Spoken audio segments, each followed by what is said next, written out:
Prosegue il percorso di SPCGIL Veneto, il sindacato dei pensionati che sta sostenendo l'iniziativa Aprite quelle porte, rivolta alle case di riposo. Il secondo incontro è stato organizzato a Portogruaro e non a caso è stata scelta la cittadina in provincia di Venezia. L'intento dello SPCGIL è quello di valorizzare le case di riposo, migliorando i servizi. La provincia di Venezia però non possiede un numero adeguato di strutture. È un'iniziativa importante questa della campagna Aprite quelle porte, perché entriamo in un territorio come quello della provincia di Venezia che conta 44 comuni e 34 strutture.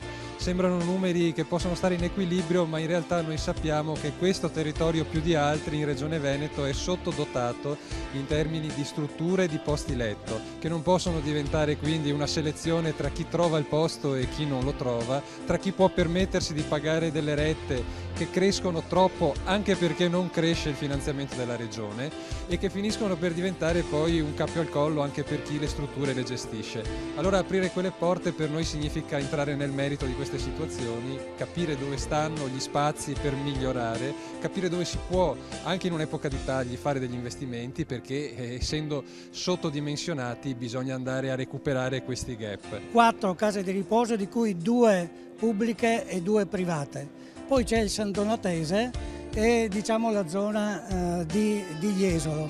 È caratterizzato dal fatto di avere questa zona, avere un bisogno di circa 1300 posti nelle case di riposo come bisogno e di averne a disposizione soltanto circa 550-560. La Regione è attenta alla situazione, ma in questo periodo di crisi i tagli riguardano tutti i settori. Il Veneto ha una struttura sanitaria di alto livello, compresi i servizi per gli anziani, ma questo non è diffuso in modo omogeneo sul territorio regionale.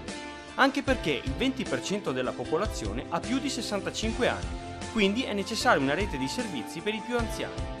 Per questo entra in scena SPCGIL, che con il proprio impegno sta puntando in quella direzione. Nasciamo come Veneto con un buon bagaglio di strutture, a livello naturalmente qui la situazione è un po' più deficitaria, però come Veneto abbiamo una buona realtà di strutture. Bisogna lavorare ancora di più guardando avanti, perché la fascia dei prossimi anni ci porterà nel 2025 ad avere il 25% di popolazione oltre 65enne. E dunque questo vorrà dire maggiore esigenza di residenzialità e di domiciliarità. È fattibile organizzarci meglio, questo sì, organizzarci meglio con una presa in carico più globale del soggetto, con un'assistenza più vicina al cittadino, questo è possibile farlo. E dico che molte aziende uso, molti centri di servizio stanno lavorando in questo senso in tutto il Veneto, solo che non stiamo tenendo il passo di quello che è l'evoluzione della popolazione, ma era normale in un momento di crisi economica importante come questo, tutto ha coinciso a questa congiuntura.